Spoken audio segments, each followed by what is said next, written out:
Bonjour, bonsoir, buenos dias, buenas noches. What's up? What's going on, everybody? So today we're going to be talking about basketball wives, and this is going to be pretty quick. We're just going to run through with this episode. Of course, we started off from where Jackie, she was telling Brandi that Brooke's husband was there in Mexico. And, you know, she had to find somebody to tell. So that was the first person that she told. Guys, make sure that if you like these types of videos that you have subscribed to my channel, okay? And turn on your post notifications so you don't miss any of my videos. Also, in the description area, there is a link to one of my stores. Definitely check it out and support your girl, okay? Jennifer, she was going through her court case and things like that. And she said that Jackie's out here almost like sabotaging her court case, saying things like this dude didn't steal her Range Rover, which is making her look bad. And not even that, it can mess up her case completely, because that's like a statement on TV saying that somebody didn't do something that she's claiming and showing facts that he did. So it's like, and that's supposed to be your friend or your coworker or whatever, who's giving these statements, literally like putting it out there. So, you know, they could probably even maybe use that in court, you know, if they really wanted to, perhaps. I don't really know how all that stuff works, but definitely got to be careful with the words that you put out there, especially when there's legal things going on. And so she was saying that she's about to do like a cease and desist type of joint to make sure that she stopped doing what she's doing and saying the things that she's saying. So Jackie and Brandi, they do confront Brooke and, asks her about the whole husband thing. And she says, yes, he did come last night. She just didn't want to tell them at the dinner party that they were having, because she's still trying to figure out what's going on, where she wants to move forward with this, or if she even wants to move forward with this. So she didn't really want everybody all up in her business. But Jackie and Brandi, they kind of seemed like they felt betrayed, because they're like, don't you feel a little dishonest that you didn't really let us know what was going on? And she's like, I wanted to tell you guys, I feel a little bad, but it's like, I'm trying to figure out for myself what's going on, which is granted. I mean, at the end of the day, you don't have to really tell anybody anything that you don't want to tell them. It's your business at the end of the day. And she said she didn't even know that he was going to come through for real. Like, maybe it's one of those things, you're on the phone with him, you're like, well, if you really want to see me, come to Mexico. And then boom, he's here. Like, hold the fuck up. Like, I didn't think he was going to really come, because that's literally what she said when she opened up the door. So it's probably one of those things where you say something funny or in jest and you don't really think they about to do it, but they actually do it. So they say that they want to talk to him and kind of give him a little bit of a grilling. And she agrees to it. She's like, that's perfectly fine. So they sit down with him and ask him a few questions. And he answered them. But I kind of feel like he was trying to answer it correctly. And then, like, there was certain things he's like, well, I don't know what to say or whatever. Or I don't know why I did it. Like, do you know why you did what you did? At the end of the day, it's either fear, it's insecurity. You know, maybe she wasn't doing something that you wanted her to do. It's always some kind of reason why somebody will do the things that they do. Either it be something within them or something that they feel that was lacking in the relationship, or they could be somebody that just wanted a little more spice but didn't know how to speak to their partner about what they desired in life or whatever. Or maybe they just don't want a monogamous situation, but they're trying to do it for their partner. It's so many different reasons why these types of things, infidelities, happen. So anyways, moving forward from that, he said those things, like he wasn't really sure why he did it, but he did say he feels like he's grown and he's going to do better. But Brandi wasn't effing around with him. Brandi was just like, well, you need to look within yourself and see what it is that caused you to do this, because I know it wasn't my girl, because I know her, And she's like, she's been through this, so she knows how it feels and she knows the pain and she sees it in her. So it was like she was really good at being able to relate. And Jackie's just supposed to be the perfect relationship. I mean, at the end of the day, if they have issues, they don't talk about it. They don't put certain things out there that would impact their relationship negatively or make it look like something happened negatively. And I'm pretty sure if at any time he did step out, Doug, they probably had their paperwork like, okay, you say something about this to the press, to anybody, then yeah, you're going to get sued or whatever. You know, I'm pretty sure they're smart enough to not play those games, especially Jackie, like on some, we'll handle this. You know what I mean? Like, she found he did something with somebody, we'll handle this. We're going to get it contained, okay? But so that's the type of thing that they got going on. But I feel like he answered the questions okay or whatever. But I don't know. You never know. It's like Brandi has said, it's about changed actions.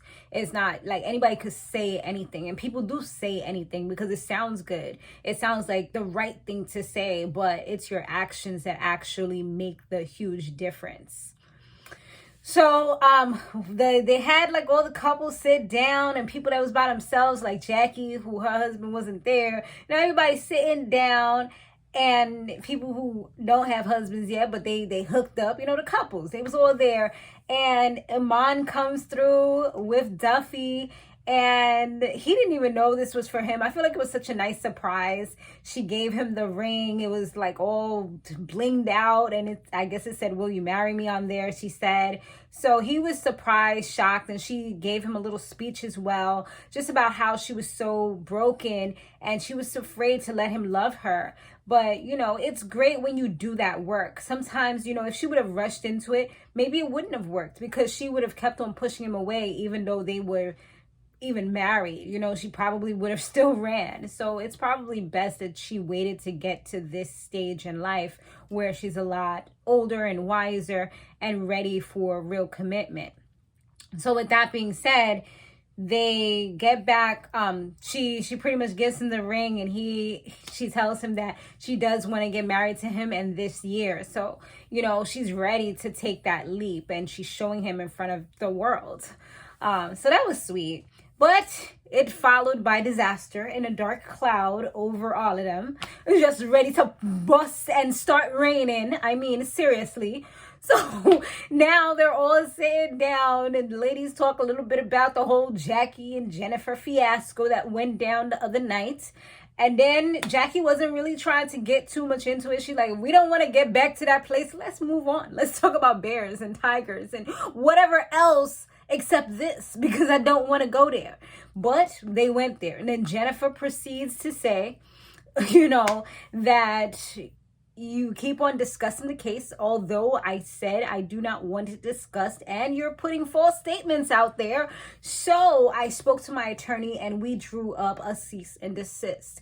And Brooke, being a good friend that she is, decides to take the paperwork and serve Miss Jackie with them, you know, in a nice little brown envelope.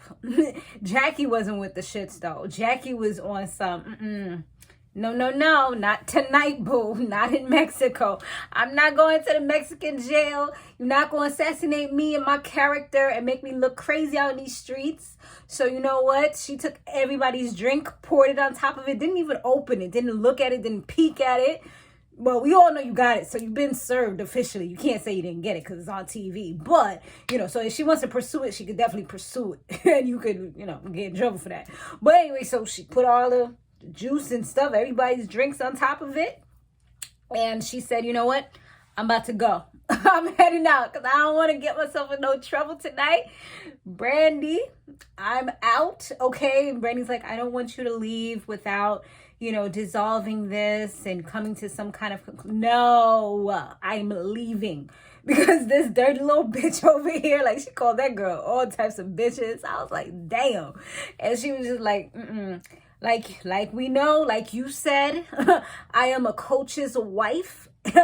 My husband is a professional, you know, pretty much jabbing at everybody, because it's like, yeah, my husband, first of all, because you don't even have a husband. Second of all, he's in the, not just in the NBA, he's a coach of the NBA. He's doing big things, bro. You wish, you know what I'm saying? You know, I feel like it was like a lot of little subs over there. And she was just like, yeah, so I'm leaving. And she walked away. And that's pretty much that, okay? She left her just sitting there like, yeah. You play with that. I love me some Jackie, honey. And then at the end, they did show like a in loving memory of Kayla Nicole Bailey. And it sparked my interest because not only because of the name, I saw, you know, last name Bailey, and also due to the fact that it said 1997 and I know my sister's like 1995. So I'm like, that's somebody that's young. So I'm like, So of course I went to Google, and the researcher that I am, I looked up to see who this person was and found out that unfortunately Brooke's daughter passed away. She was in a fatal car crash. So that is so terrible. It's like she's getting hit after hit, and that losing a child, oh my God, like I couldn't even imagine. So I feel so, you know, I know this is probably a while ago. I don't know when exactly it happened because I didn't go too far into it, because the way how my heart is set up, you know, I soak all that in and I just feel miserable. So I didn't want to get too deep into it, but yeah, it's just, that's a terrible thing. And it's like she just had these issue with her husband, then not being able to get the IVF going to have another child, then just saying like, you know what, I'm complete with the children that I have, and then something like this happens. It's just a disaster. So I definitely feel for her, and it's terrible. But thanks so much for watching, you guys. I truly appreciate everyone who takes a moment to watch these videos, to share it, to like it. You know, keep them likes coming. And tomorrow, I believe we may have catfish. I don't know when the season's over, but you know, that's Tuesdays are catfish Tuesdays. I think Help I'm in a Secret Relationship is over. Then Fridays we have Power, and Sundays we have the Bad Boys, and we're gonna have the reunion of baddies whenever they put that out. So I'm excited about that one. Thanks so much for watching, you guys. I will see you guys in the next one. Later.